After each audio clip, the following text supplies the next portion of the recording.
Right now, you have a phone in your pocket with every movie ever made, every song ever recorded, every game ever built. You can be entertained endlessly for the rest of your life without ever running out of things to do. Your ancestor 50,000 years ago had none of that. No screens, no stadiums, no concerts, no Netflix, no board games from Amazon, nothing. So here's the question nobody really asks. What did they actually do? When the hunting was done and the fire was lit and there were still hours left in the day, what happened?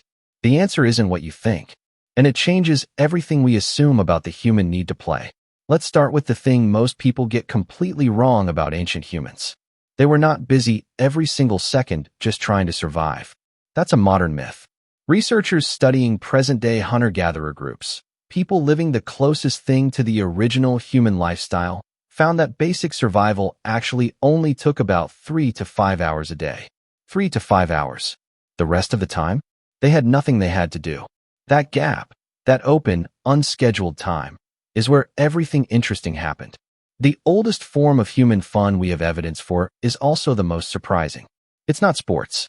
It's not music. It's makeup. At a cave in South Africa called Blombos, archaeologists found something extraordinary. 2 abalone shells filled with a red ochre mixture, a paint stored carefully, preserved intentionally. They dated back 100,000 years. 100,000 years ago, someone was making pigment, storing it, and using it to decorate their body. Think about what that means. You're a human living in the Stone Age. You just finished finding food for the day, and then you sit down and you mix red powder into a shell to paint yourself. Not for survival, not for warmth, just to look a certain way, just to express something. Archaeologists also found jewelry from this era, perforated shell beads, more than 130,000 years old, with tiny drill marks around the holes and traces of ochre on them. These weren't tools. They weren't weapons. They were worn. They were worn because someone, 130,000 years ago, wanted to look good. The oldest known human impulse isn't to eat or fight or survive. It's to decorate. But here's where it gets even stranger. At some point, ancient humans crawled deep into caves, not to sleep, not to hide, but to make art. The Chauvet Cave in France contains paintings dated to 36,000 years ago. 36,000 years. The paintings show lions, mammoths, rhinos, horses, rendered with a skill so precise that when experts first saw them, they assumed they were fake. Because the assumption had always been that early humans were primitive. That art evolved slowly over thousands of years. Chauvet exploded that theory overnight. When Pablo Picasso visited a similar cave, he reportedly said, "They've invented everything." But here's the part that nobody talks about. These caves weren't where people lived. They were deep inside cave systems, in chambers that required crawling through narrow passages in complete darkness. The art wasn't where anyone could casually see it. In some spots, the artists used the flickering light of fat-burning lamps specifically to make the animals look like they were moving. Researchers have described it as, essentially, prehistoric cinema. These people weren't doodling. They were building experiences. They were creating something that was meant to make you feel something. 36,000 years before the first movie theater, humans were already doing that. Now, music. You probably assume ancient humans banged rocks together and called it a day. You'd be wrong. In a cave in Slovenia, archaeologists found a flute carved from the leg bone of a cave bear. It's at least 60,000 years old. 60,000 years. And it doesn't just make noise. It plays notes that match the diatonic scale. The same scale we use in virtually all modern music. A musician has played Albinoni's Adagio on a replica of it. It sounds hauntingly, perfectly, recognizably musical.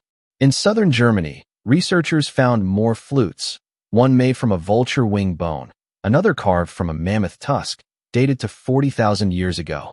5 finger holes. A V-shaped mouthpiece. These weren't accidental. Someone sat down with a bone and spent hours carving it into a precise instrument. And then they played it. The people who made these weren't primitives fumbling in the dark. They were musicians. They had leisure time, not just to play, but to build the instruments they played on. Then there are games. The oldest confirmed game boards in the world date back to around 7000 BCE in the Neolithic period. But even before that, There's archaeological evidence from multiple continents that suggests humans were playing structured games long before they were building cities. Senet, played in ancient Egypt as far back as 3100 BCE, was found in the tomb of Tutankhamun. The boy pharaoh was buried with his favorite board game. Think about that. Of everything you would take with you into the afterlife, he brought a board game. The royal game of Uar, from Mesopotamia, dates back 4,500 years. Its rules were actually cracked using a cuneiform tablet found in the British Museum. People have since built modern versions of it. You can play it online right now. What this tells you is something obvious in retrospect. The drive to compete, to strategize, to play against another mind. That's not modern. That's one of the oldest human impulses that exists. We didn't invent games when we got bored in the 21st century. We arrived preloaded with the need for them.